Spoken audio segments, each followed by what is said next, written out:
Clash of Clans podcast, OG, episode 58. Skilly beep beep beep beep skilly beep. And welcome back to the podcast, everybody. I'm your host, Scotty827, joined by the baddest of the bad, the dogs of the dog, Breaking Bad. Tipdawg 20. Ooh. Are you, Scotty? I'm good. Happy to be here with you. How are you doing? As we discussed earlier, it's been an interesting week. Man, this time of year, I think, too. Hmm?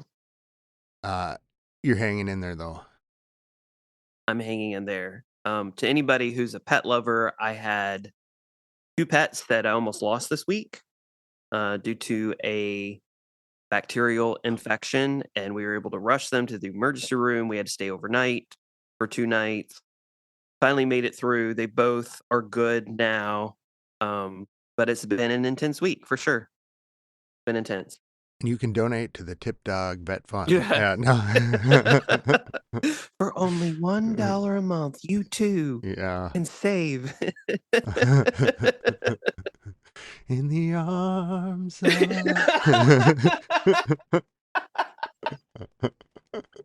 You know what's horrible about that? I don't know that this is the case for that. I don't even know the organization that does the whatever The Sarah Sarah Brightman song or whoever is singing that. I can't remember Sarah who it is. McLachlan?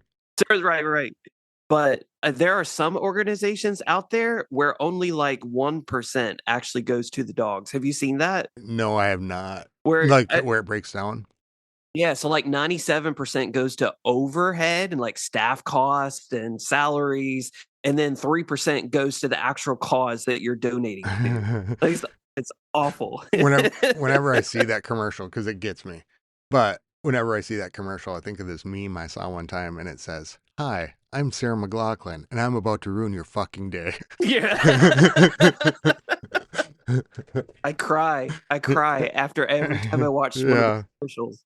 Oh, it's hard. And you know, since I love pets and I love animals, like my Instagram Reels feed is filled with that stuff. And so especially at night, Instagram knows I'm sitting in bed about to go to sleep, and it's just post after post of, dogs crossing the Rainbow Bridge or dogs, being in these horrible conditions and getting rescued. And I'm sitting there like bawling my eyes out. And Megan turns over. She's like, "What's wrong?" I'm like, "This dog. It's just Oh, yeah.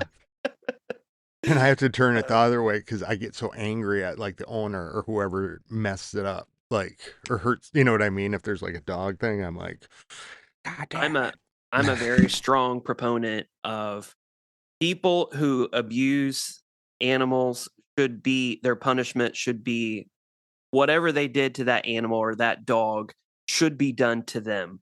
So if that's chained up and left outside without water and food for 30 days, buddy, that's what we're going to do to you. We're going to put a chain around your neck. We're not going to give you water or food for 30 days. And then we're going to let you go free. But that's your punishment. 100%. 100%. I'm worked up. Now. I think very bad thoughts about those people. Very bad thoughts. So, well, that's good though that things are working out for the pups. I know how horrible that can be, and just especially with dogs because they can't tell you anything. I think that's the hardest part. I think, and you're a dog owner yourself, little Clark. Well, Clark and Morgan. I've had my oldest dog for going on 11 years, and you're right. I wish that I could understand.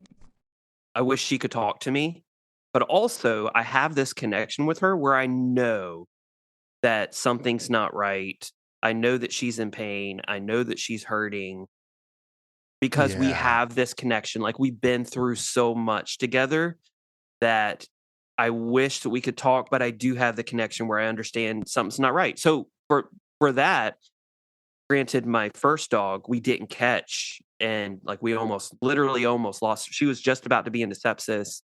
And my second dog caught the same thing, and I immediately saw it. We immediately rushed her to the vet, got her on antibiotics. And granted, part of it was because of the first dog, but I do feel like we had that connection where she was like, something's not right and let's get it fixed, you know? Yeah. Oh, yeah. They communicate way more than people give credit for Yeah, you sure. just got to know what to look for. Yeah. And they're the ones speaking our language. You know what I'm saying? Like, Mm-hmm. they're the smart ones when it comes to communication. Like, They're the normalcy in a world where unfortunately we're surrounded by crazy. yeah, I agree. I'd like to just come home, hang out with the pup, Play Clash of Clans. play Clash of Clans. So, did you get to play any while you were sitting in those waiting rooms? I kept up with it. Yeah, and I did actually. So, funny enough, I I was playing because it all happened on Saturday night, and I was up till 2 a.m. And playing Clash of That's Clans not because tip it at was all. because I don't know if you noticed because you are a night owl, like that is Yeah. your personality. But I'm typically off by 9 or so. I mean, sometimes I'll be on, like I'll log in right before I go to sleep at 10 or something like that. But you had requested troops, and Uh, it was like 1 in the morning, and I donated it to you, and I had the thought, I wonder if Scotty's wondering. I didn't even know if you were on, if you saw that I donated you, but he was like, Tipdawg 20 donated troops to me I at 1 don't. a.m. Is everything okay? I think I sometimes I notice and sometimes I don't. I'm not sure if I noticed like the one, but there was one night where it was like 11 or something. It was late. It was up there. So maybe it was like before that night or something. But I was like, oh wow, he's up. I know his brain shuts down at 9, so he must be doing some damage. Yeah, well, so me with my mental health stuff, I found that if I don't keep a regular sleep schedule, then Yeah, like I just go downhill fast. So Sunday, for example, like after all that happened, I was up till 2 a.m. Sunday was literally one of the worst days mental health wise that I've had in a long, long time. And I mean, I don't want to necessarily go into detail about what that meant, but like it was not a good day for me at all. And so got through it. Monday was looking up, and Clash of Clans helps because I have people to talk to. Like I can message yeah. you, I can message Chewy, um, Distraction, that kind of stuff friendship, too. you Yeah. know, and it definitely helped a lot for sure. And we're good now. Like dogs are good. I'm good. I'm in a good place. I got my 8 hours of sleep last night, so I went to bed at 10, got up at 6. I mean, that's my normal, which is good for me. So how Normal about routine is good. your armies? Are you back to normal with the event troops? So I stopped for the most part using the event troops. I'm not sure if you're Yeah, me still using too. them at all. No. I mean, there are still OP ways to use them, and they're still very powerful. But I have found just as much success with my Root Rider army as I did with the Disarmor army. And I think the reason is because of the OP nature of Kane and Double D. So there have been lots of times when I've 3-starred when I probably shouldn't have, Oh. but because Kane or the Double Giant was released at just the right time, they were able to distract the defenses enough for my Queen to get to those defenses or my RC to get to those defenses. So it's been definitely helpful. And I'm not sure whether this is good or not. And you tell me what you think on this. But to me, Kane and Double G way outweigh the Disarmor and the Yeeter on offense. Like the ability for them to distract and to shield my own troops has been way more OP than the Disarmor and the Yeeter have coming up against my troops. Have you found the same thing? Now that you say that, yeah, it makes complete sense. Um well, as you're saying that, here's what I'm thinking is maybe my army isn't as good as I thought. Maybe they're tanking more for me than I realize. Right? Like the battle of like, is my army actually working during the event? Um so I guess I have been hitting. I had never thought of it that way for one thing. I think I agree with you because just for what each of them can get, and then maybe what it costs to kill the other Right. um disarmor, or like, the disarmor or the eater, like it's not, I'm not so worried about it, I guess. um Especially if you time it. So I'm going to be glad when I'm going to be glad when the event's done. I'm going to be glad when they're gone, and the main reason is because base builders who have considered the event, or maybe just luck, like maybe a player just by luck will put the 4 army camps in the 4 corners of the base, that are that completely ruins any type of warden walk or warden charge that I want to do. Yeah. Because if I hit a disarmor or if I hit a yeeter, my warden's likely going to die, or it's going to take forever to kill the yeeter, or forever the disarmor comes back alive, what, 3 times? Yeah. So, like, it's, or if I put my warden walk in on the Kane side or the double G side, well, they immediately pull the warden, and the warden goes off to Yeah. God knows where, following the double G or into the middle of the base with the Yeah. Kane, and ends up dying, and all my healers die. So it's been frustrating. I think if it was a regular part of the game and we knew that it was a regular part of the game, then it would be a defensive strategy, and we would have to come up with offensive solutions to go around that. But because it's temporary, it's only frustrating to my style of attacks, which has typically been to do a warden walk with the fireball that Yeah. leads into root riders. And I've actually been using double overgrowth spells because the base building meta right now is to have either a ring of defenses or very specifically laid out point defenses on the outer ring of a base, with clusters of defense in the core that are difficult to get to. So you can't get to them necessarily with a fireball because they're well protected, or it take way too long for your warden to work through all these buildings to get there. So what I've been doing is fireballing out a section of the base. If I can get the clan castle down, great. If I can't, fine. I'm likely to come up against 3 ice golems, and I just have to consider that. And then I'm starting my path around the base with root riders and heroes, and I've been sending my RC in with my root rider, and I've been overgrowthing the core, or at least as much of the core as I can, and they just work their Okay. way around. And then finally, after everything's down on the outside, the final overgrowth goes down and they attack the core, which is very similar to how I Huh. used to do attacks at Town Hall 16 whenever Root Riders first came out and they were so OP. It was Root Riders and Valks, and then you would use the overgrowth spell to cordon off a section of defenses that could have just completely destroyed your root Yeah. riders and Valks. And then also at the same time, you can kind of create pathing where they're directed to a certain part of the base. And then you would use super barbs to make sure that your king and your queen didn't go outside of the base. That way they're staying in behind your root riders, doing all the destruction that heroes do because they're so powerful. And then once the overgrowth spell goes down, then you can tackle the toughest part of the base, typically trying to hold my earthquake boots and my spiky ball, as well as my magic mirror, and my RC ability for that specific section.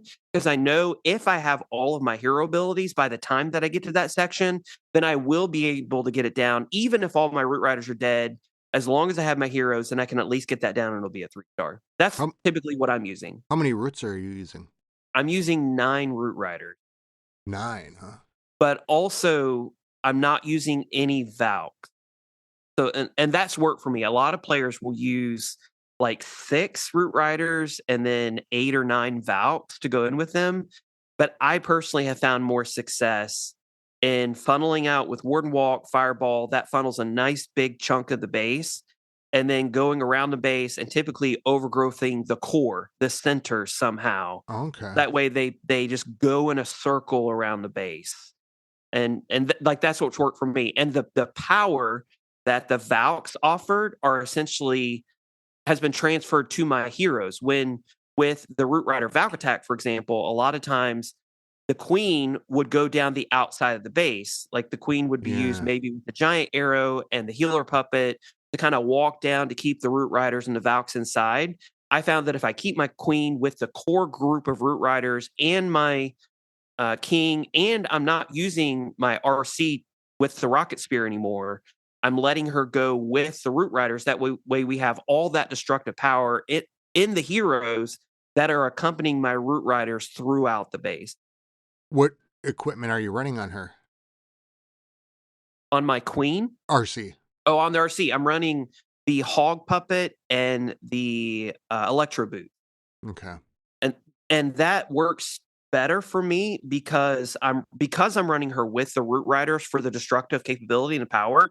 She rarely gets out ahead of the root riders, and if she does, I have the spirit fox on her, so she'll get out ahead for just a second, and then she'll go invisible, so the defenses will retarget to the root riders.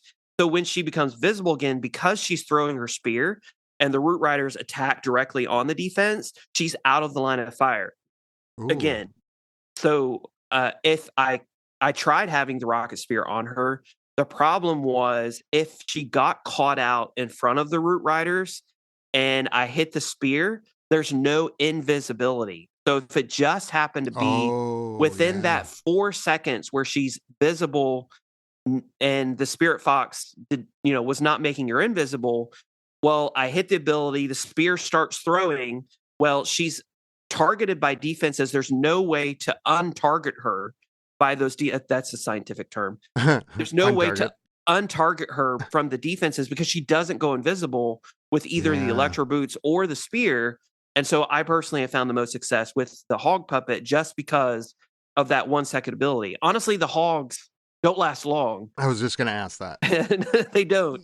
They're pretty weak. I mean, they do some distraction, but that 1 second of invisibility allows the RC to retarget the defenses towards the root riders, and then she lasts another good 30, 40, or even to the end of the raid because of that 1 second of invisibility.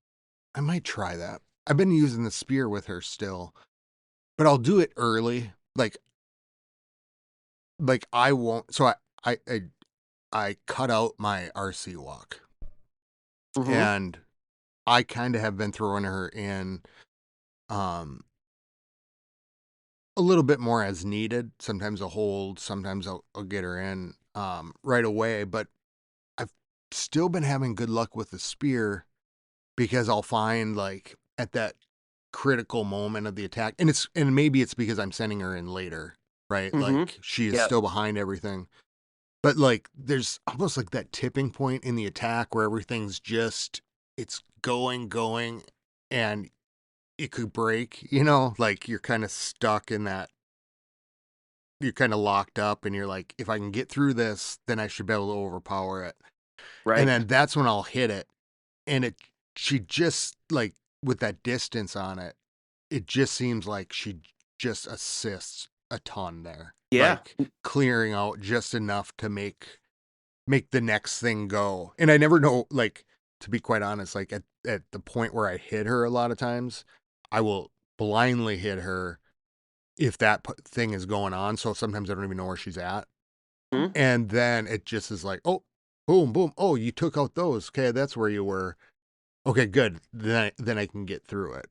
Yeah, no, that makes sense. Like it makes sense especially if you're using your RC ability early, then you're keeping her out of danger, and then the root riders kind of surge ahead, so that way she's not targeted and she's throwing the spear. And the spear, like if we're going to compare directly the power of the spear compared to the power of the hog rider puppet, honestly, in my opinion, the spear is way more powerful. Like the hogs, like I said, sometimes they'll last a decent amount of time, but the spear does 10,000 in damage. Plus, there's the extra DPS that it boosts the RC in general. I think it's 147 extra DPS that the spear offers. Oh, nice. So as far as like overall power and overall strength, the spear is definitely the way to go. I was just finding the way that I was using the RC, she was sometimes getting out ahead of the root riders, and I'm using her to destroy. And one thing that's super powerful in sending her with the root riders is those electro boots, man, they destroy everything. As long as she takes a couple seconds to, throw her spear at some defenses, that barracks that was sitting right next to her is gone. Like, it's Yeah. gone in an instant. So it's not just her DPS that's doing all that damage while she's going through the center of the base, but it's also the boots that are doing so much damage.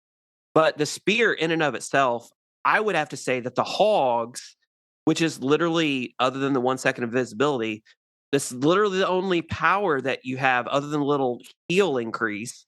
Like, the hogs aren't going to do as much damage as the spear can at 10,000. So if you can find a way to So use the spear to your advantage, I do think it's more powerful to use this spear in that instance. yeah, and I think I was using the hogs in hard mode because it was a little bit like, I think it balances a little bit different in hard mode comparatively, right? Yeah. I mean, Yeah. like hog and spear. Yeah. Yeah. Right. Yeah, so, and this is what you and Carl talked about last week, how any and he's 100% right. Like, any small HP troop just completely gets demolished in hard mode. So, literally, if I'm gonna use the hog puppet in hard mode, the only reason that I'm using the hog puppet is for that 1 second visibility, because literally those hogs, as soon as they pop out of the RC and say, hello, surprise, boom, they're dead. Like, there's a Yeah. spitter right there, or I mean, a ricochet cannon, Just like a or a multi wall. archer tower just takes them out in half a second. So typically in those situations, I may look at the base, and if I'm using the spear, typically what I will do with the spear is I will use the RC to funnel the root riders into a specific section of the base. So if I send the root riders in at 7 o'clock and they're going around clockwise, well, then whenever they come close to 12 o'clock, I'll put my RC in at 12 o'clock, hit the spear ability.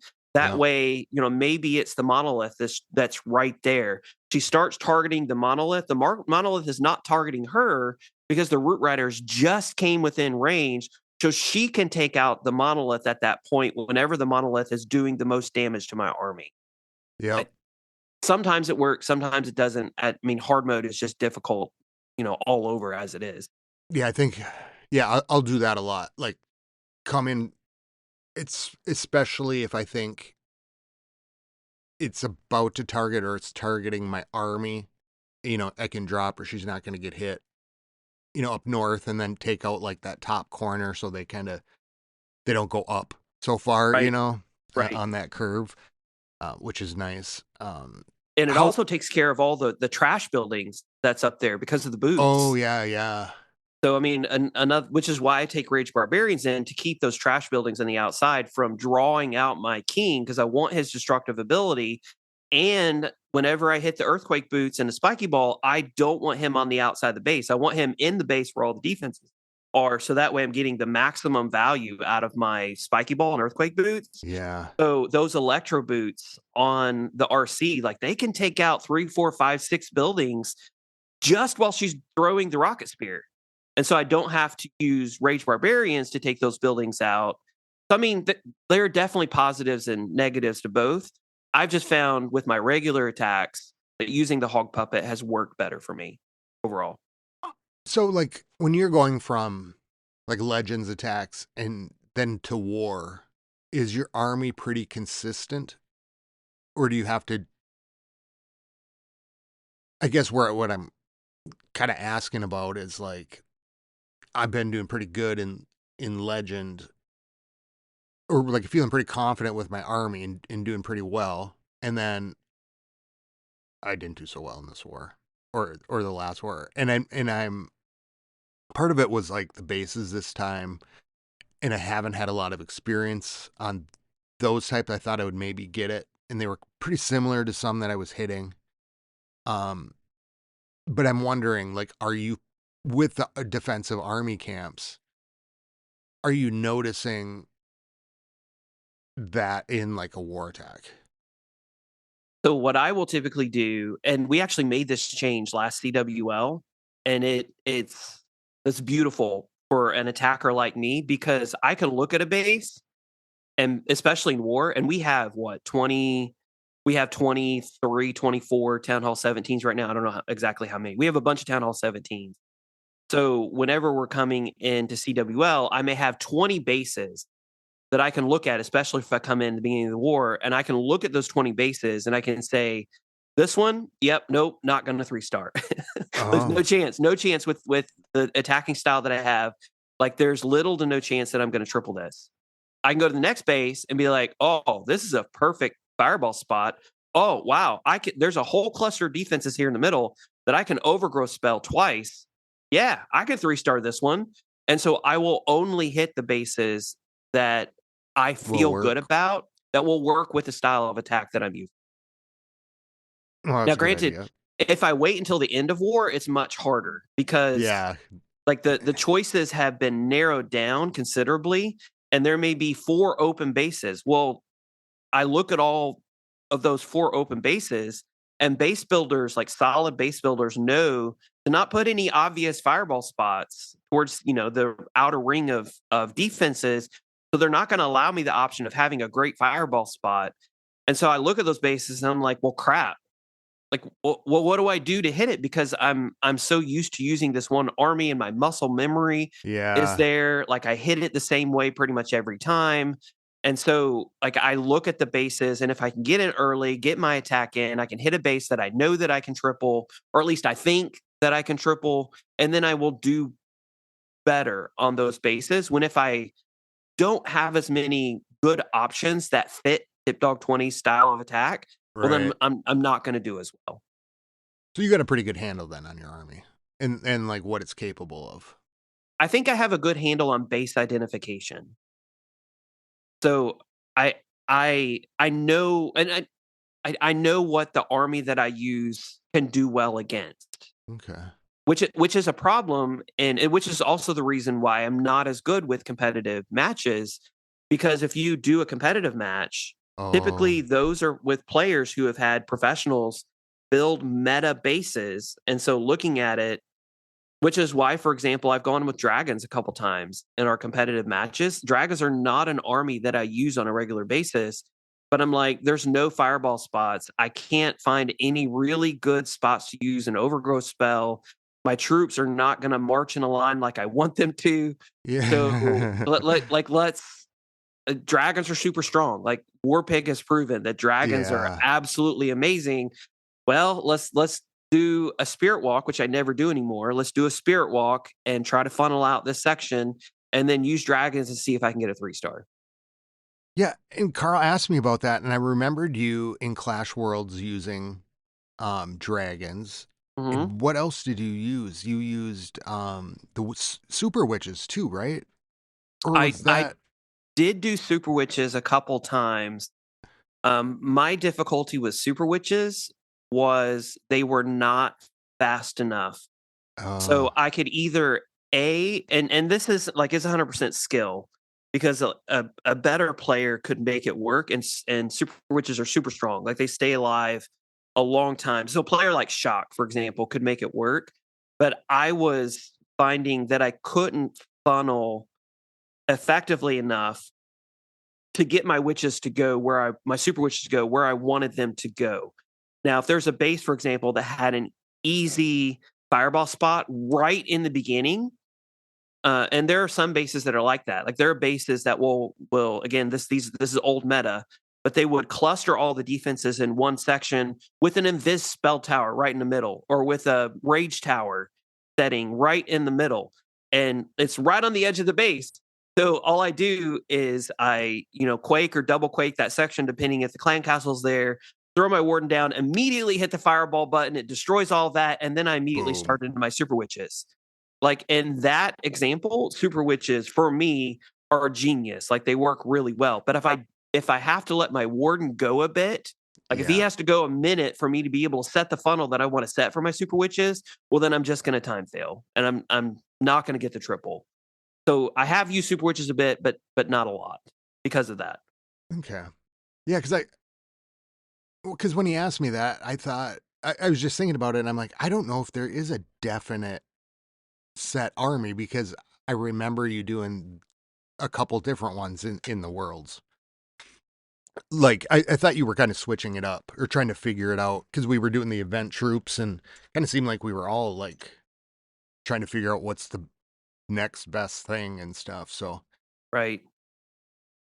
And so, yeah, so that one night, like, all we used was event troops, and, like, everybody was yeah, 3-starring left and right, and then the next night, like, we couldn't get the disarmers to 3-star in hard mode. Like, I couldn't get, and when I yeah, ran several FCs, I just could not get all the disarmers to 3-star as I could the night previously, and so I switched back over to my regular army, but, like, hard mode is it's just hard, and I don't think that's a bad thing, but, like, I've been using super witches if I can get off a quick fireball. Like, I think super witches are the strongest option for me. If I can't get off a quick fireball, then I will use root riders, like the regular root rider attack that I'm using right now in Legend League, to decent effect. Like, I've had a few 320 days, but I missed, like, last week. I missed a day of Legend League because I was overwhelmed with a lot of stuff. And then, um, I will use root riders in my hard mode attacks if I can. But it's just hard mode is so punishing. yeah, It's it so is. difficult that even with my normal attack, like, unless it goes perfectly, I'm it's really difficult to triple. I did have one triple during a competitive match with my regular army, but I mean, I kind of think that was almost a fluke. Number one, and then number two, like, the base wasn't max by any means. I don't think that any of the defenses were supercharged. Still, So just still, going it's against pretty a good. max base with supercharged defenses, like, it's just so difficult in hard mode. Do you think they'll reduce that or change it up, or will they leave it the same? I don't know. What do you think? I don't know. I kind of wonder about it a little bit. Like just because there isn't that, and then you start to hear when you hear people say it's too hard. That and you hear it more and more, right? Like because maybe that there's so as you're talking, right? What I'm thinking is maybe that this is like the first time that there's not that one army that can do it, right? Right? Like there's it seems like with everything else there's always that time where if you have this one certain troop or you're doing this thing, then you can do it pretty, it's realistic, and then it's not, and maybe that's, and if you don't, then then it's a crapshoot. And so maybe Right? that's kind of happening in hard mode. I don't know. I I I kind of like it being hard where it's at because I Right? I do think that high 2-star, seeing these wars like, oh, if you get a 3-star, then you're put into that range.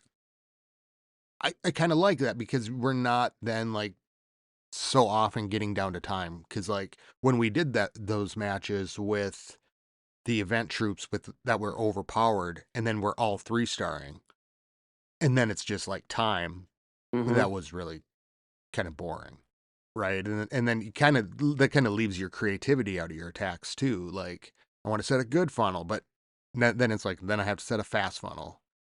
um so I, I don't know, I wonder if I kind of hope they keep it how it is, even though it is really hard. Um, I think even though I wish it was a little bit easier, but uh, I don't know. I'm just curious as if you think there's enough, if you've heard of it enough that people like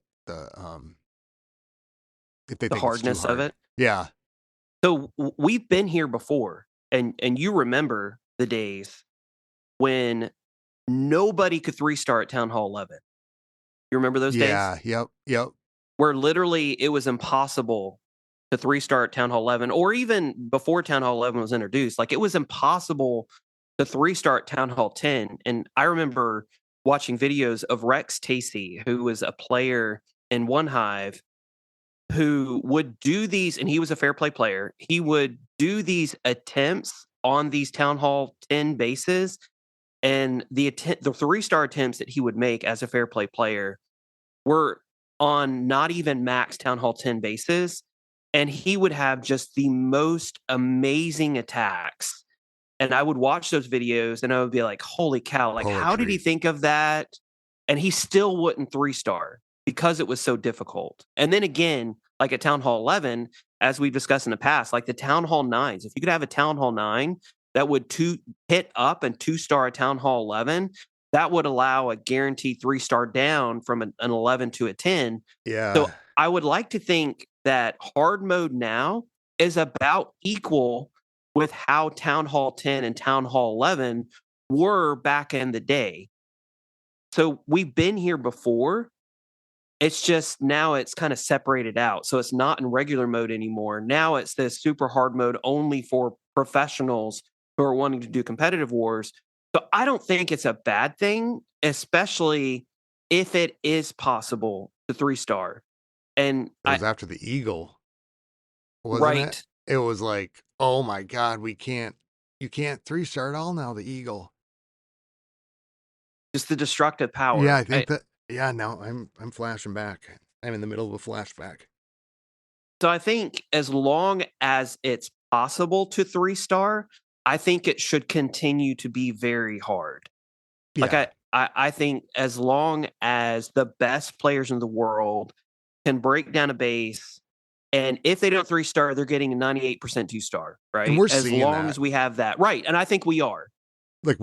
Like in our Clash Worlds matches, even when it wasn't event troops, we would see, or in the competitive matches, we would see people 3-starring some of these really good clans. Yeah, and I think as long as it's possible, like as long even if it's 1%, not 1%, so 1% is a little low. I think as long as, maybe 10% of hits are able to be 3-starred, then I think it's good where it's at. Because it Yeah. eventually we're going to learn, like if one player can do it and show us how to do it, it's kind of like whenever, what was his name, Jim Thorpe broke the 4-minute mile. Was that his name, Jim Thorpe? I Jim Thorpe? think it was, but I know exactly what you're talking about. So Yeah. as long as he shows us that it's possible and you can run faster than a 4-minute mile or a 4-minute mile, once we see that it can be done, like I think that you're going to see the Exactly. dominoes start to fall and players are going to start being able to improve their ability and skills to the point where they also can 3-star, at least come close to it. Yeah, and what Tip's talking about too, if we don't know about this, Jim Thorpe. Yeah, I think that's his name. I was trying to remember what it was when I was talking about it to somebody before.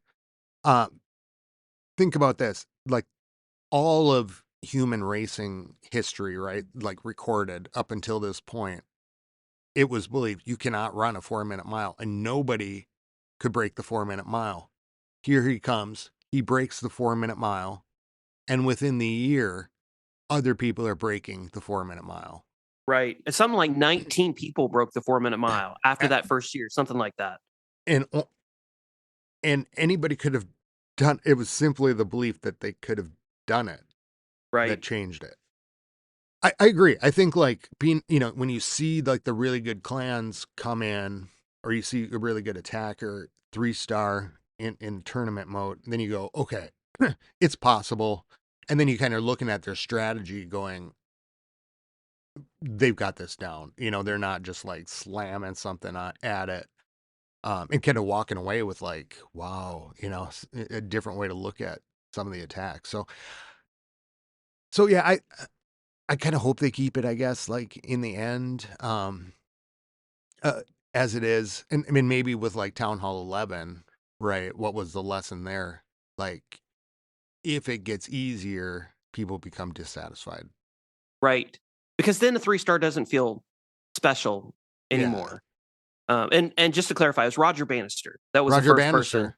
person who broke the 4-minute mile. I don't know why I thought it was Jim Thorpe, but I think that as long as that goal is there, like as long as that standard is there, and because like we've talked about in the past, like we've done these Clash Worlds competitive events, And one of the positives that you mentioned is that it's been really cool to war with the best of the best. Like we've gone up against, the number 8 ranked team in the world, or we went. I wasn't actually in this match, but we went against Elevate, right? They were Yeah.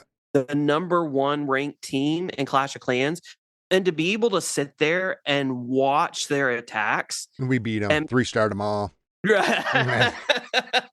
they were Gave him the crying. bird. Took off. Just kidding. But to be able to see how they're doing it, like we're of course in awe at their ability, but also we learn from their attacks. And I think that's kind of that's how we all improve as their player base. I remember back when Town Hall 9 was at the peak of attacking capability. Like if you could 3-star Town Hall 9, like you were a good player kind of thing. And I remember for the very first time seeing the attack known as HGHB. That was healers, giants, HGHB, healers, bowlers. Maybe it was, I can't remember. Yeah. Healers, giants, hog, bowlers. I think it was. And I remember and I remember being in the True Sons, and we got hit by this clan, and everybody in there used HGHB, and they just melted through our bases because they had figured out Town Hall 9 and the base building meta, which back then there weren't base building companies. We all built our own bases. They were able to just melt through our bases. One wall at a time. Because wall. Oh yeah, exactly. Time. You had to move each wall. There was no base building, and you couldn't save it in the middle of it. You had to do left it all. A wall. Like, where's the wall? I can't find this one wall piece. You didn't want to get attacked, so you had to do it all at one time because you'd have to leave your base. No save function. But I think the same principle applies. Like, people are attacking, and we have friendly challenges now, so like that process is sped up a lot. Like, I just think we need to figure it out as a player base. And because at least one person, because Roger Bannister ran a mile in 4 minutes, we know it's possible. Like, we know it's doable. We just have to learn how to do so as a player base. Now, if nobody was 3-starring, or the 3-star rate was like 0.00001%, well, then at that point, yeah, maybe it is a little too hard. But you are hearing about triples happening here and there, so it's doable. I just think we need, and maybe this is the wrong perspective, but I think we need to work harder as a player base if we want to 3-star in hard mode, to be able to learn how to do that ourselves. And I love that challenge. I hate it that we can't 3-star, but I love the challenge of it. And it's an adjacent part too. So it's not like, it's not the 3-star in regular mode. It's like the tournament of the hard thing. So it's its own separate thing. It's not making the game impossible, like a Town Hall 11, right, where it was everywhere. Right. But it's in a selected mode. And conceivably, it's only the most competitive players who are playing that mode. Like, it's only the people who, I mean, granted, I guess you can do the comic mode. relief.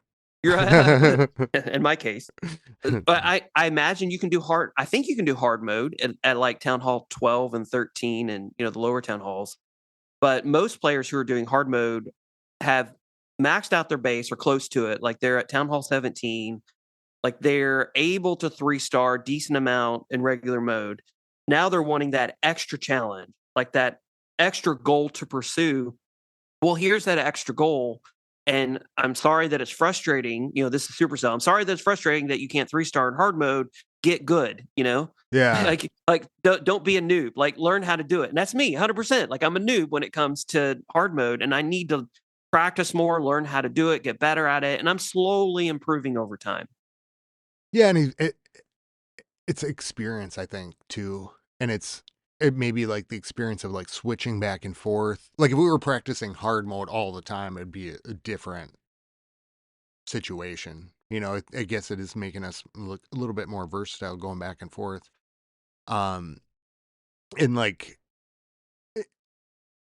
and I think that's what like Clash Worlds as a whole, looking at those attacks, because we would go in and it was a lot of attacks in like a week period. I thought we had all month. Mm-hmm. And so we were doing all these attacks, and we had 6 of us in El Warborn doing Clash Worlds, and I just remember uh, how like after each match or walking away from each session that I learned more in that time than I did in weeks of Mm-hmm. just uh normal wars and stuff. I feel like because you were seeing these really strong attacks really fast, but just some uh really crazy and thoughtful cool strategies. Like and then we're forced to kind of adapt, which was really tough for me, and then switching back and everything. But what it really taught me out of this whole thing, the one big thing I take away from Clash Worlds was my spells and how I was really just overusing them, and so now I'm getting a lot more benefit. Um, but it was just such a powerful learning tool, and I just took so much from it. So I think if you're out there and you have a clan uh, that you want to get better, you know, and you have 5 people that can even just do part of the, you know, even if you do 3 or 4 matches or just do it in one session, like on a Saturday or something, uh, it's really worth entering just from what you gain from it, I think. The learning process, yeah. I had 2 thoughts. So, first thought is I think that we will see a change to hard mode if we get to Clash Worlds in October, November, whenever it is, the Clash Worlds Championship. And I think that there are 8 teams that are going, like final 8 teams. If out of those 8 teams, we're only like this is literally the best of the best in Clash of Clans. We're only seeing like 1 3-star in each war, or we're seeing lots of, you know, 10v10 with wins on percentages in Clash Worlds. If that happens, then I do think that Supercell will dial down the difficulty, maybe lower it from 20 to 18% or something like that.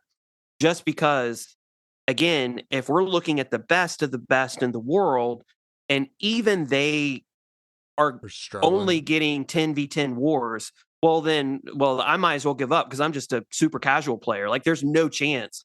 If they can't do it as professionals, like at all, then why should I even try as a casual Yeah. player?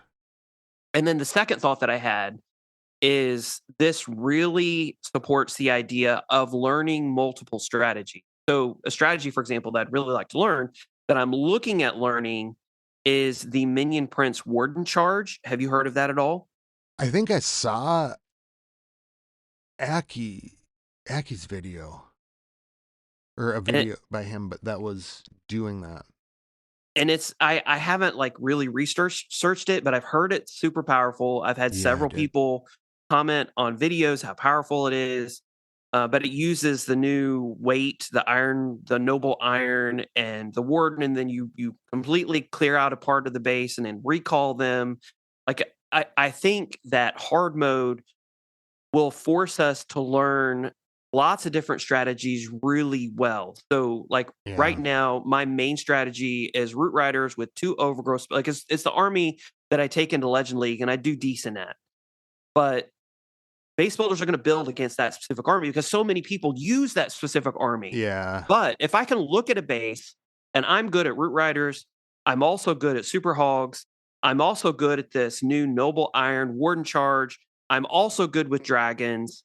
Like if I'm good at 5 or 6 different strategies and I have all of them, under my belt, when I come to a hard mode attack, well, then I can choose from any of those 5 or 6 different strategies that are very different from each other.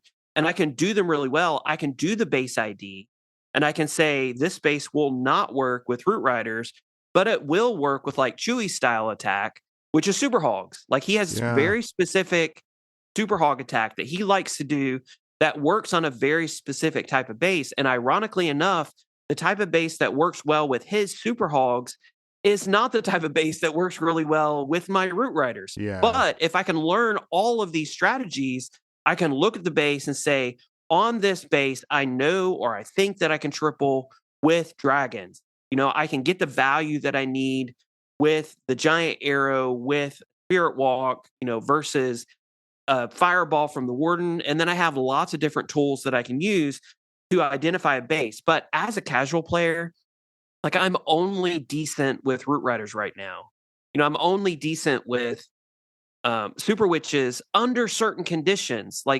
And then if I don't know how to hit the base and I don't have anything else to fall back on, well, then I'm using dragons. But I'm not super good with dragons because I don't practice with them. I just think, well, I don't know how else to hit the base. I can funnel here, maybe they'll work. But if I was good at dragons, like Warpig good at dragons, well, then I would have multiple strategies and I could 3-star almost any base that I came across. He's really good with those dragons. Yeah, he is. He's very good. I'm very impressed. Very impressed. Daddy-O's good with them too. Like I've seen some Daddy-O's attacks. He's been doing really well as well. Do you think the styles or like the strategies are becoming more longer lasting?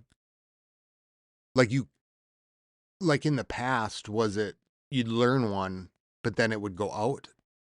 Or do you think do you see what I'm getting at? Like if you learn the root riders, it would only be good for 6 months and then you got to learn something else. Yeah.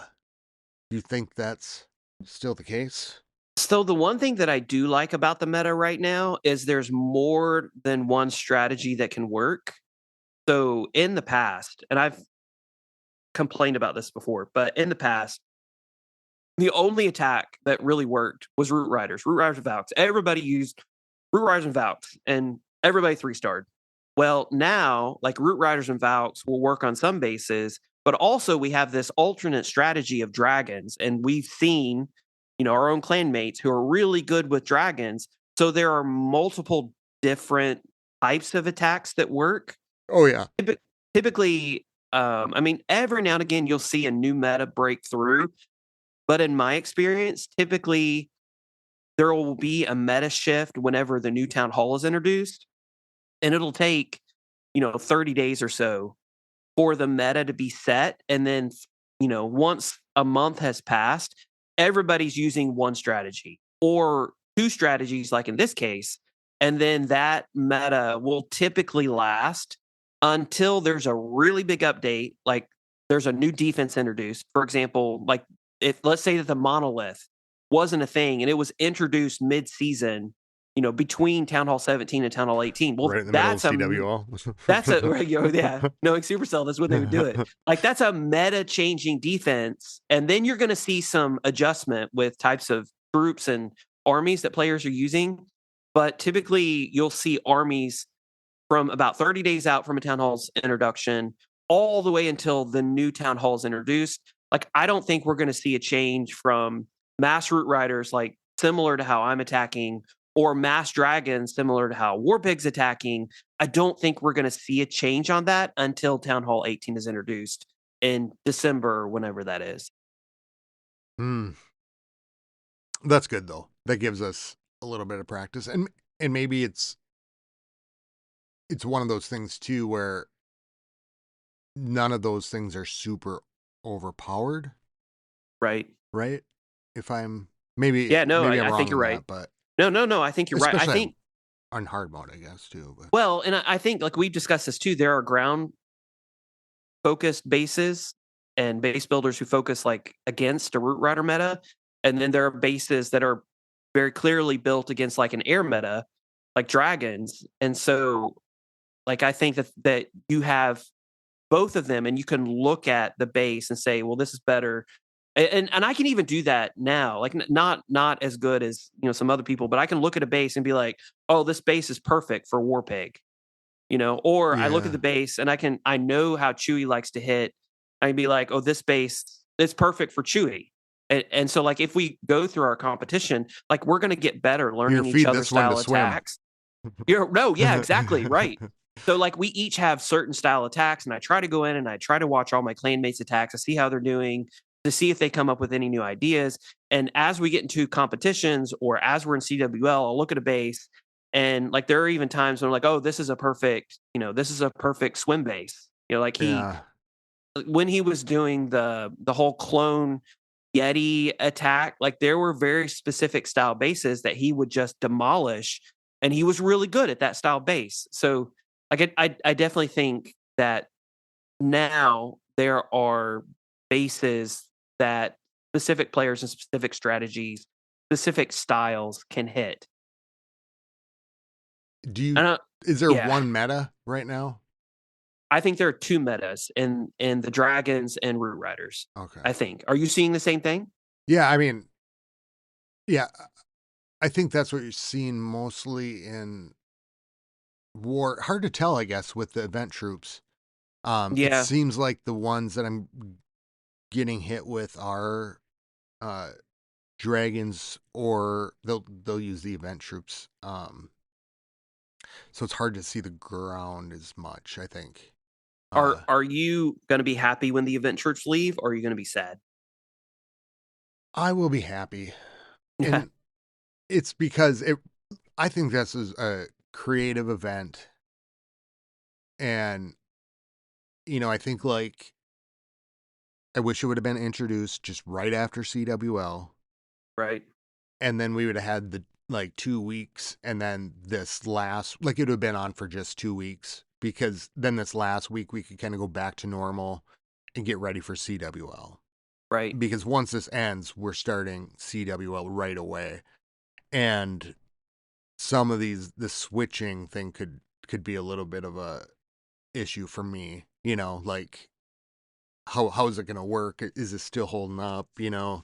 Um, so that's my only thing. I think You, in just being able to practice without the stuff, just without it being everywhere, I'll be happy for you know sure. what? One segment of Clash of Clans that these events really affect, in my opinion, is base building companies. I It, remember, oh, I ba- can't imagine. I remember back in the peak of the Root Rider meta at Town Hall 16, like people just weren't buying bases because they were like, "Well, I'm just going to be 3-starred anyway." And for example, like we hopped on voice the other night. Ghost Knight popped in while we were talking about it, and we were talking about like buying bases from base building companies. That way, we could do better in CWL and in our professional matches, and I could get a base that's not 6 months old, so that I could Yeah, actually do decent in Legend League.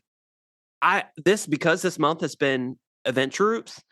I thought about buying bases at the beginning of the month, and I saw like how easily the disarmers were 3-starring everything, and was like, no, like why it'd would be I wasted. waste, and then it's a month old base. Uh, I mean, there will be the meta does do slight changes over time, but I'm not going to waste, 40, 50, $60 buying 15 bases for everybody only for them to get destroyed all month anyway. Yeah, and be And old for then the next months. have to buy 16, 15 new bases at the beginning of the next month. So I can't imagine that base building companies in particular are super happy whenever we have just meta controlling events with, troops like Kane and the Yeah, disarmer, and because it's really difficult to get people to be willing to spend the money to buy bases when they realize I'm probably just going to be 3-starred anyway, so why should I waste my money and time? it'd be interesting to see the base editing statistics for that month, because, like, for me, maybe like you switch your army camps or something if you Hmm? do that, but like tweaks and things like that, I have not focused at all on anything like that, because I'm going, this is not the armies that are going to be attacking me, and if I any change I make now is probably going to be inaccurate for next month's Right. stuff. Yeah, yeah, it's been a hard month because, like, I really enjoy doing warden walks with the fireball, and it just doesn't work because of the event troops being in the army camps. Like, it just messes everything up, and I'm still using it. I'm trying different entries, so if I come across a base, I'm like, "Oh, this would be perfect. I could come in from the left side, use the fireball on this section of the base," but there's Kane right there, right on the corner. And so if I put my warden down, he's gonna hit Kane. Kane's gonna take over. The warden's gonna follow Kane. It just messes Yeah. everything up. See you So it later. hasn't been a good month of practice. Like it's been frustrating from that perspective, and that it's been fun. It's been a great event, but from a skill improvement perspective, like I pretty much written it off for the month. I noticed that people in my attacks on me have been switching back to their armies mostly. Mm. I think to get ready. You've gotten pretty high up there. You were at like 5,700 cups or something like that this morning, right? No, I think it was just in 56. I honestly kind of said whatever to Legends, and I'm just going to hit with my army. And I've been holding. I haven't had a big major loss besides like a couple days at the early, so I might be able to finish above my like personal best this month, but who knows? Because it's like right at that 5,600 mark, and that's when you start getting, The good players. yeah, smacked by like more consistent 40s. So like you can get a, I don't know, I feel like before you can get a false sense of a slow climb, but then it's like this is a plateau part. So it's all Mhm. going to depend on come down to like these next couple days, but I'm not really taking it too serious this month because I've been really trying to learn the this new attack that I've kind of hybrided from Shock, which is Furnace clone. Uh-huh. Yep. And if I get it right, it does really well. If I don't, I still do pretty decently. Um, I want you to tell me about this because I have not used the furnaces at all because I've been upgrading them. I will have level 3 furnaces in just a couple days, and then I'm going to ooh. hammer the 4th level. And I'm really wanting to get into this attack strategy, but I haven't researched it a lot. So, like, So how would you enter? Like, what do you look for whenever you're looking at a base? Whenever you're using furnaces? okay, so take it for what it's worth. My expert advice. No. Um, here's the bot. I know I didn't do a great job explaining this last week. The bottom line with that attack is you basically use the furnace like a Yeti bomb. And so what you want to do is you could do it along a flat wall, you could do it along a corner. Um, and it only takes two furnaces. And of course I'm using more. But if you put two furnaces down and you know exactly where those mites are going to go, right? So you can funnel around it to make sure where they want to go in. Um, however you want to do it. And you can bring as many clones. I think Shock was using the full Yeti blimp. Basically, it's kind of like replaces the blimp in a Hmm. sense. Like, and if you think of it that way, it works pretty good. But you can also use the blimp with it. So the fire, it's cleaned out to wherever it is, and if you can get, and you can start it wherever it needs to start. But as long as you know where the Yeti mites are gonna go, and you can get them started cloning, you can clone Rage and take out a huge portion of the base. And the clone, or I'm sorry, the fire mites or whatever they're called. Yeah, the Uh, firemen. Yeah, they're only one troop space, right? Are they only one troop space? I don't know. I think so, and that was the reason why Supercell nerfed the Yeti Mite Oh yeah, situation was because the one true space was just way too OP. They raised them to 2. Well, if the fire mites are one true space, and what I've seen is I don't know if you're doing this or not, so tell me if I'm wrong, but a lot of players will use super barbs to clean out the trash yeah, buildings around so that way the fire mites will target the defenses and that's what you clone them on, right? yeah, and you can, and that's the ideal, right? So like Shock on his, like if it's a flat wall, he uses super barbs to clean out everything in that as much as he can, trash outside the wall, right? And have those furnaces jumping in on a defense um to where, he wants it to go. The real key, I think, is as long as you know where it's going to be next, so that way, like when you put the clone down, it starts cloning and it doesn't switch Hmm. and takes a different target and misses your clone. Then, drop your clone as soon as it starts to like clone, drop your other ones uh with a rage, like I think it's in the middle. So you could do like if you're doing 3 clones, right? You can get really far into a base, and I watch his attacks, like he'll go take the town hall out with him. Mm. Um I'm only using 2, and that's just because I mess it up sometimes. And so I need to give my army a little bit of balance in case something goes wrong. Hmm. Um, the good thing about this attack, if you're used to like a Yeti blimp or like a Yeti CC or something, like my cleanup, right?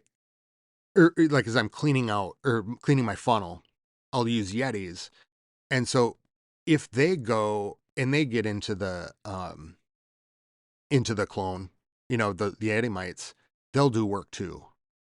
Mm. Or if let's say I miss my first clone and it's just not going to work, my furnaces die or something, well then I could use a Yeti blimp and clone with the other one and rage. So for me, I've kind of rearranged it so that way with my and then I kind of have my normal army composition. So I can adapt it if needed if something goes wrong at the beginning. But you get that in there and it basically takes out probably like a good spirit walk would do Mm. if you've got it right. um but yeah, if you watch a couple of his attacks, he finds the right angle, gets the fire mites onto a high defensive building or somewhere he knows that they're gonna be back to, or the next round's gonna come to, and he'll just hop it deep into the base because it just like explodes fire and then keeps giving that damage. I've had trouble with the cleaning, to get it to go where it wants to go or needs to go, and then it messes up. I kind of found exactly what you were saying about the super witches on that fast go, Hmm. that fast start. Like I almost need to be like that. If I wait too long, then it just goes to shit. Well, I wonder if there's possibility for me to use a furnace entry on one corner and then a warden walk with the fireball on another corner, and then maybe king and queen on another corner, maybe the RC with the spear on another corner, just collapse everything inward. Like I'm really looking forward to trying some of these strategies out. I haven't had the furnaces in order to do it, but I will very soon. So I'm Or looking forward even to do some FCs. yeah, or even because I've noticed sometimes like you almost need to you might need to throw something out in front of the furnace to uh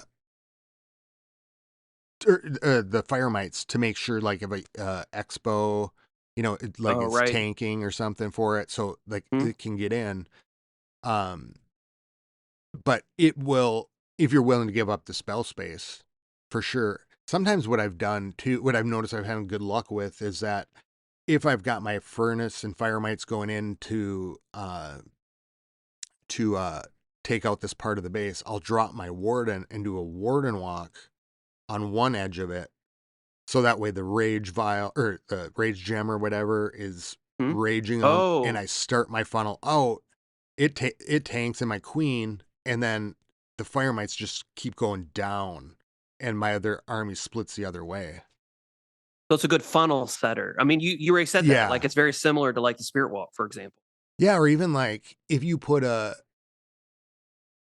like let's say you did 2 furnaces behind the RC, like that might work really well Hmm. because you would have these fire mites going in and just cleaning up all this stuff around it too. Like you can get a lot of value with it for sure. The one thing that I hope is that obviously something's just completely overpowering the meta. Sure, Supercell needs to do a nerf. Like I get that, but especially as we come up to Clash Worlds, I hope, for example, if this strategy is used a lot, that Supercell won't preemptively nerf it because, and again, you guys talked about this last week. Like Carl mentioned this, a lot of Clash of Clans is not only attacking capability, but it's the ability of base builders to respond to the meta. So if this attack is super powerful, well, there will be ways to build bases to be anti-furnace, for example. Yeah. And and and one of the beauties of Clash of Clans and watching things like Clash Worlds is when you can look at a base and be like, oh, the base builder built this to be anti-furnace.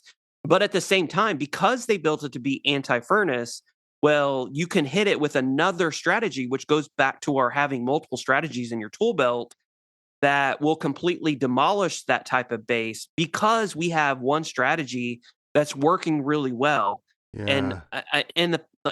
I felt like they were I have mixed feelings about them nerfing the Yeti mites and taking it down from 3 to 2 because I think that that could have improved the overall experience and it would have improved through base building. So if Oh yeah. the clone Yeti might attack was just everywhere, well, base builders would have started building to be anti clone Yeti might, and then we would have saw more interesting attacks because of that. Because if you're building against one strategy, well, you're essentially possibly opening yourself up to another strategy. So, and it's nice to see options where there's one really strong strategy or two really strong metas, but there is an off meta attack that's really fun to watch and Yeah. can only be used because the base itself was specifically built against this other specific meta. And us as the viewers get to see this cool attack that's not meta because the base builder left it open to that. And I hope that Supercell doesn't preemptively nerf it because of that reason, because it's more fun for us as the viewer. I don't know if it's too overpowered because the only reason for I say that is of the cost of it. Right? With the clone Because spells, you mean? yeah, the clone spells and the time limit on the furnace itself, like you're not going to get that for the whole battle. So you only have, a limited amount of time. Um and yeah, and the clones and doing that and you have to get it right. So it's not exactly even like the Yeti blimp where you can kind of tome it all the way Right. in. But I Right. mean, I think it's a really strong. I think using the furnaces that way is a really strong strategy, but you're probably gonna be limited to how much damage. And maybe that was the Yeti bomb too, but I don't know. I feel like that's a little bit more in balance. Like it's not guaranteed. Um, you can't get much more for more Right. with it. Like, But it's another option in our tool belt. yeah, for sure. Like I can I do love it. now, I can do a spirit walk, or I can do a furnace clone bomb, Or or I Yeti. can do the warden walk with the fireball or what Yeti clone bomb, right? No? Yeah. Yep. Like I have different options and I can look at the base. And because I know it's possible, I can say, well, this base will be really good for a furnace clone bomb. This base would be really good for a fireball. This base would be good for a spirit walk. And I have different options for hitting the base, which options and variety is what Spice of makes the life. game fun. Right, exactly. Because I mean, if we're watching Clash Worlds, I remember in I think it was 2014 for 2014 Clash, no, not 2014, Town Hall 14. For Town Hall 14 Clash Worlds, literally every single attack was some version of Lalo. Like it was, and I think it was Oh, Town Hall 14. There, if it was a 5v5 match and there are 10 attacks, nine of them were Lalo. Nine of them. And maybe ooh. one of them was hybrid, which failed. So it's Yeah. like he should have done Lalo anyway. Like that's not fun for anybody to watch. And I remember watching a few matches. I was like, man, I'm seeing a million different ways of doing Lalo. Like this isn't interesting at all. I like seeing different types of attacks. So allowing for variety, I think is good. And that's the only negative to taking a troop like the clone bomb or the Yeti mites and nerfing it because then that doesn't allow variety. Sure, everybody might start using that, but also base builders will respond, and then Yeah. other meta will develop in response to that. Yeah. I haven't seen it used too much so far. I mean, I I guess think maybe that's because people. that, yeah, I don't think people have them. I don't have them yet. Like I haven't Yeah. had a max furnace. Like I'm going to be getting it in a few days, so I just haven't had an opportunity to use it. Are you leveling up Sneezy? I am. Oh, and I did want to tell you, you mentioned that you used a Book of Heroes on Sneezy. Yeah. So I was looking, I did not realize at first I was like, oh, that's interesting. Like, well, definitely, if you see the value in Sneezy, then definitely use your Book of Heroes on that. But I was looking at Sneezy, and all 10 levels of Sneezy is 8 days of upgrade time. All 10 levels, which that's essentially the same as a hero is in the most opportune time of using a Book of Heroes on that hero.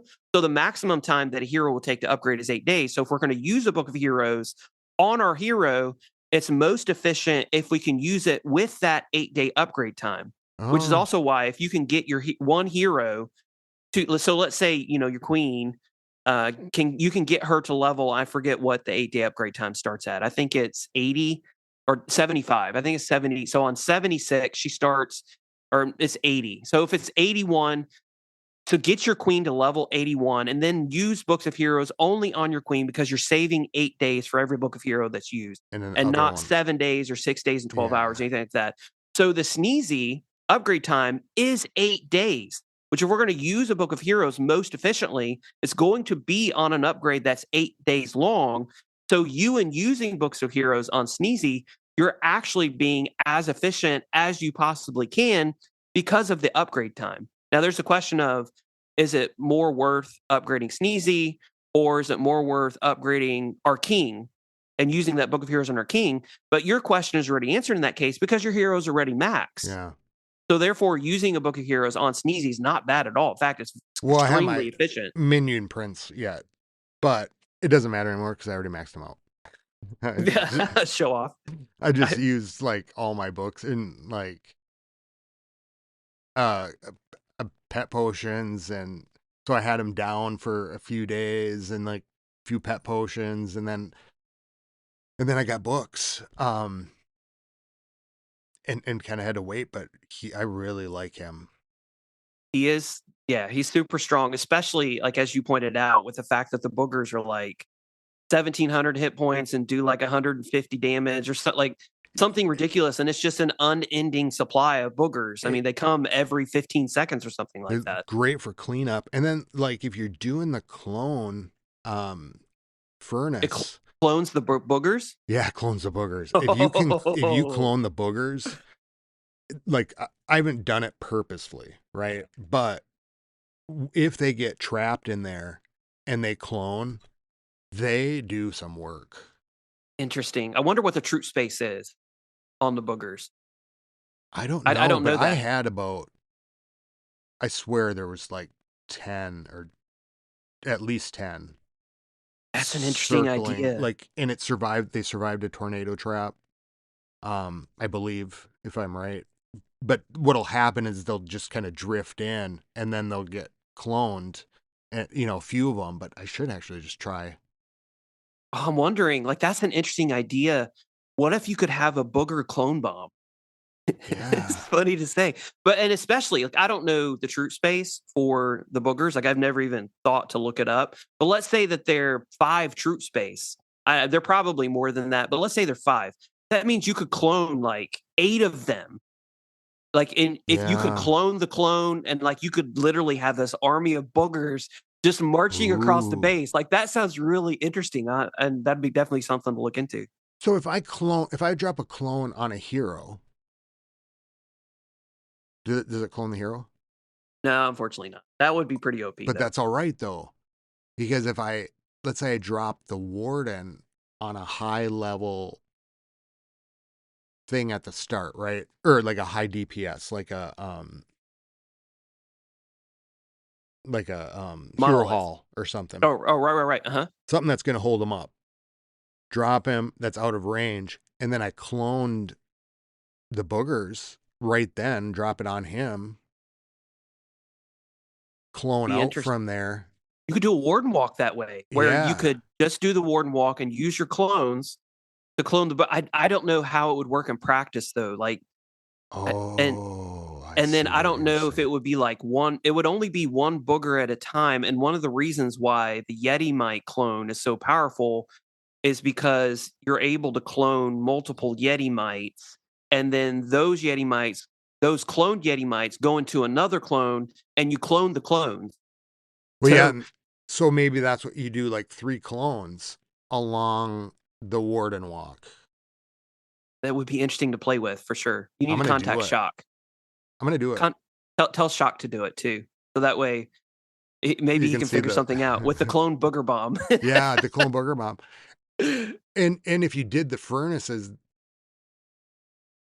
if I start with the furnace and the warden, let's say, I could have a booger firebomb right from the start and use those boogers to help clean out those trash.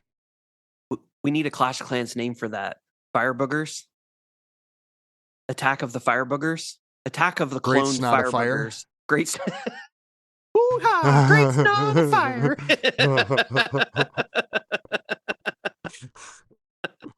Oh The god. great snot of fire. I love it.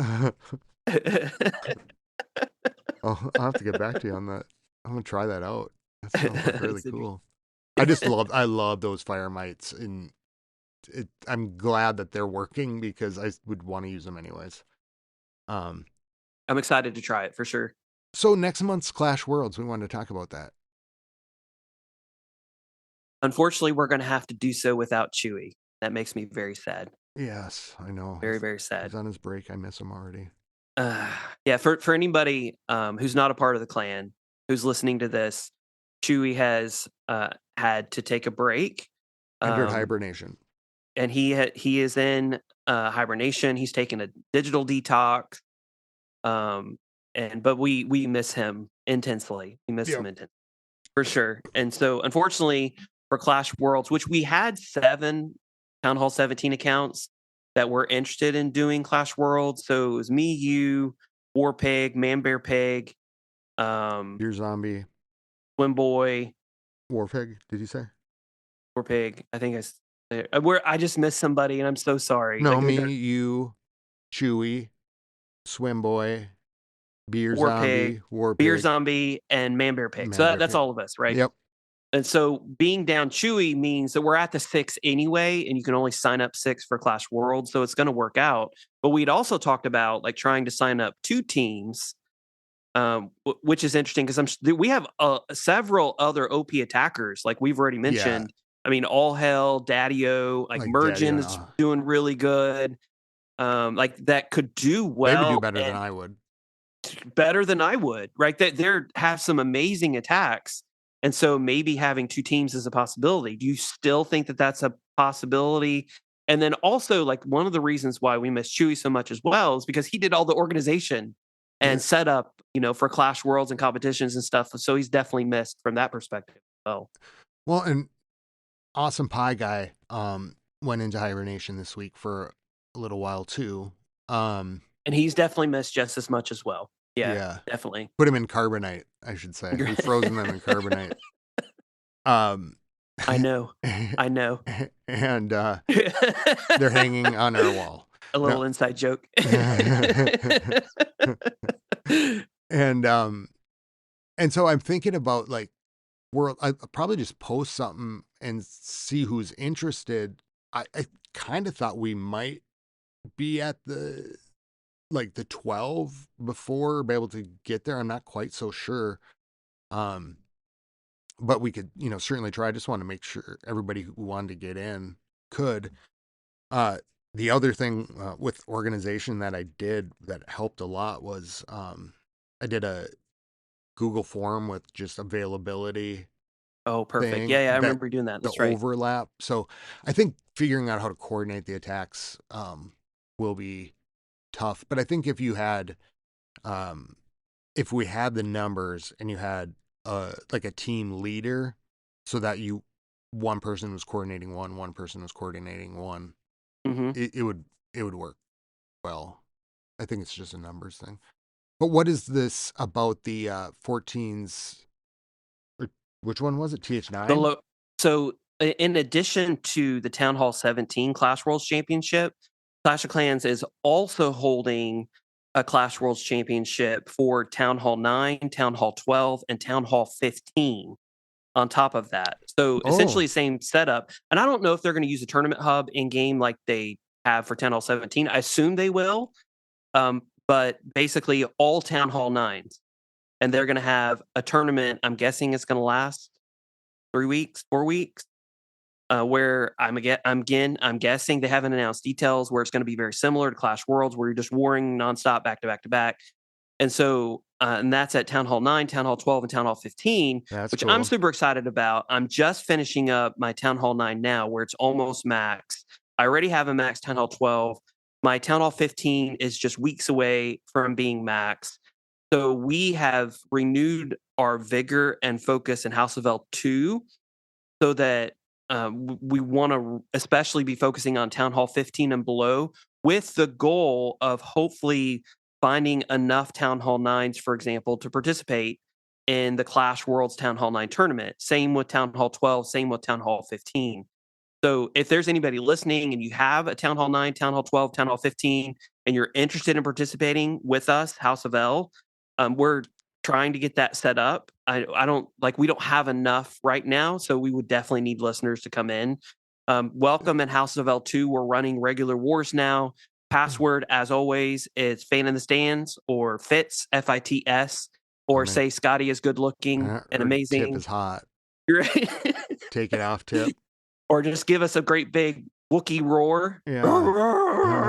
in the join message, and we'll know that you're a podcast fan. But that's something that I'm looking forward to. Yeah, so we were talking about it, and it's talking about doing a lower level town hall kind of training ground, right? Like where Mm-hmm. you come in. So, I think House of L, if you're out there and you're a listener, and, I think some people would like to join, but, they are at a lower town hall level. And, the reality of our wars is just that they're going to be higher. But Right. if you're looking for something, even for like this month, to come, I don't want try it out, not a tryout or anything like that, but No, yeah, definitely not. looking to Definitely not. gather and see if we can get a couple more teams to go, so that way people could. So maybe if you're in a clan and uh, you don't want to leave your clan even, but you could come over to House of L2, let us know you're interested and stuff like that, and we can get things figured out for this next month. I wonder if they'll roll it at the same time. I wonder. That would be a lot if they did. I don't know that I could participate in both. Like participating in one is a lot. Like we were warring like nonstop when everybody was available. Like, we were doing 3, 4, 5, 6, 7 wars in a row. I mean, and that was hours and hours of warring. So like it'll be a lot. In theory, it sounds like it'd just be like a breeze, but it's pretty intense. But it was fun, Yeah. like I said. Like, it was worth that time, for what I got out of it, for sure.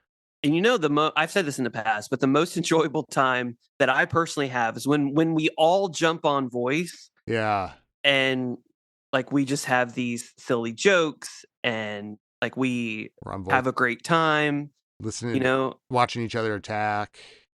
Yeah, Yeah, and I think the beautiful thing about it is like there's zero judgment. We're not expecting anybody to 3-star. yeah, We're not expecting if somebody 1-stars, woohoo! Like we still give the L shout, war yeah, cry whenever somebody 1-stars, because it doesn't matter. Like we're yeah. there to have a good time. We're not going to make it to Worlds. Like there, unfortunately, as much as I would love it, we're not going to have a House of L competitive team on the world stage in Clash World. So therefore, there's no reason for us to 3-star Yeah. other than just, oh, yay, we 3-starred. We're just there to Show have up fun. and give it your all, Exactly. and see, Exactly. and I look at it too and I go, yeah, maybe this year we're right here, but, or this month, maybe this month will be or next month will be up here, and see where it goes too. You know, one thing that I found in the past is that whatever the highest town hall level is, so whether that be town hall 15, 16, 17 now, sometimes that specific town hall can get really frustrating. Like it's I'm in a valley, I'm not 3-starring, and this happened to me plenty of times where, I'll go several wars and just won't get a triple and I'm frustrated. So in those instances, I have personally found a lot of benefit and a lot of enjoyment in entering lower town hall competition. So I remember I had my max town hall 11 and I joined up with a competitive team, and I think it was like 20 versus 20 town hall 11s, and it was like no siege, and like they had some wars that were no heroes, and like I had a blast at town hall 11. Like learning Yeah. is different. Town hall 11 is very different than town hall 17. There are attacks that are possible in town hall 11 that are just not possible at town hall 17. So this most recent war, for example, I have my Town Hall 9, my Town Hall 12, and my Town Hall 15 in L2 right now. And I was able to do a couple Lalo attacks on my Town Hall 9, which is very reminiscent of me doing Lalo attacks back in 2015. That's cool. On my Town Hall 12, I did a Super Witch attack, like how I used to do Super Witches at Town Hall 12. I did a Lalo attack at Town Hall 12. Do you feel like a god when you're attacking as Oh, an 11? You're like, look at this, just kind of. Like it's definitely I easier. can't believe I thought this used to be hard. But it's definitely like a confidence boost. Like you're able to do things that you're not able to do at Town Hall 17. Like we see attacks that we never see at Town Hall 17. Like it's enjoying just the fun. base from this height. You're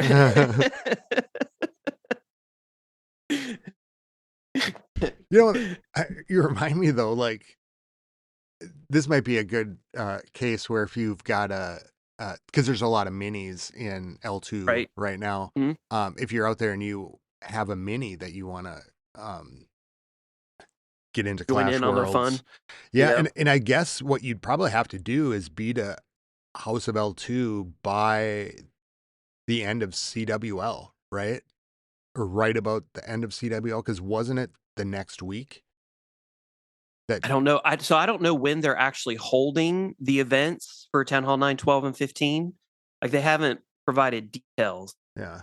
Well, I guess if you're out there and you're listening and you see the details, look at the details and then know when and hop in. Or you can get a hold of the podcast or email us and stuff too. Or whatnot, and let us know. But or hop on the Discord server. Yeah, talk to us about it there. In fact, I'll actually have more time to organize it this month. So nice. So whatever happens, if we get the teams, I can make sure things run smoothly. Very, very and we cool. got the infrastructure up now too, which is nice. Yep. Well, shout outs. Or is there anything else on that you want to add? No, not that I can think of. A huge shout out to Shane, because I know Shane's leader of House of L2, and he's hopped on the bandwagon and said, whatever we want to do in House of L2, I'm a big, supporter of. So big thanks to him. Huge shout out to and just doing amazing. Oh my God. With his higher account. Like he was somebody who was a max town hall, came back to the game, and it's just been killing it. So huge shout out to Shane. And then same to Sasquatch. Like Sasquatch expressed the desire to war more in House of L2. And I think he's a Town Hall 14. But like last war, like he just completely Bigfoot demolished. Clash. Nice and hairy. Damn. Rocks a bikini, man. Whew. Looks good in that bikini too. Doing amazing. Yeah, so those two guys, especially in House of L2, like, and we're just looking to get it up. Also, huge shout out to Chewy and Awesome Pie Guy. Like both of those guys going to be missed. And I have a personal connection with both of them. Like Pie was one of those who came over whenever I was trying out my other YouTube channel. Like he commented and supported me. So like huge shout out to those guys. Greatly missed, but I get that you need to take a break sometimes. Yeah. 100%, and that's totally okay. Like, we will be here and welcome with open arms whenever you guys are ready to come back, whenever that happens. And if you're getting burnt out, and this is not the case with them, right? But Right. conversations came up, and I think I said to you, the opposite of burnout is resentment, so it's always good just to, take a little break if you need to. Otherwise you start hating it. Yeah, and sometimes too, like sometimes maybe it just needs to be a break from Town Hall 17. Yeah. Oh yeah. Like you were Town Hall saying. 17 can be frustrating if you have a mini. Like, take Town Hall 17 out of House of L, let it chill somewhere for a little while, and war on your Town Hall 13 that's in House of L2, and get better at that. Like, whatever the break entails, like, definitely, like, more than welcome to do that. Yeah, health first. 100%. Shout out to Swim Boy, Mr. Iron Man. He's training for. Amazing. Yeah, that's crazy. He doesn't slow down. He's our next Michael Phelps. Send calories to care of Swim Boy. Down in Florida. Shout out to Daddy-O, Beer, Man Bear Pig, Murr, Hell. Oh God, I'm forgetting again. And one of his many jokes. Yeah. Oh man, he is freaking hilarious. He needs his own stand-up special. Shout out to you. Shout out to Carl for coming on last week. Yep. Shout out to Carl for coming on. Excellent episode. Really enjoyed that. He's fun to talk to. He got his 3D printer. He sent me a couple pictures of those things. Super fun. And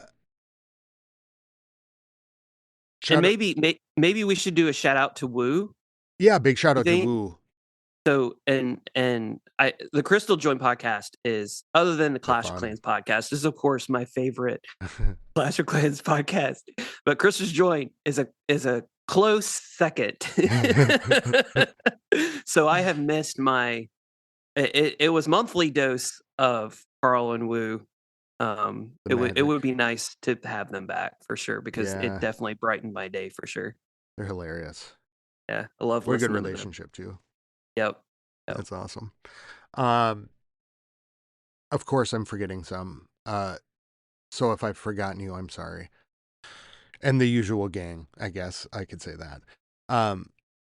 So until next time, and if you're looking for Clash Worlds for next month, come have some fun.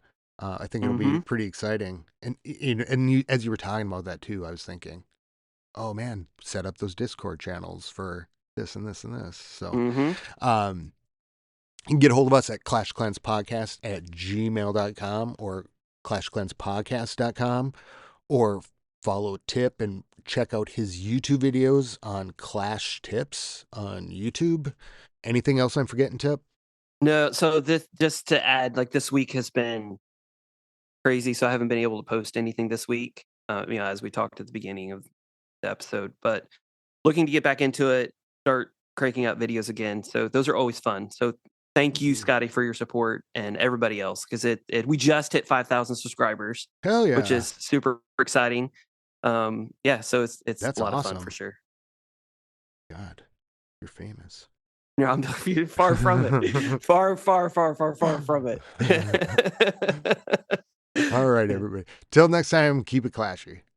Keep it clashy. Skilly beep beep beep beep skilly beep.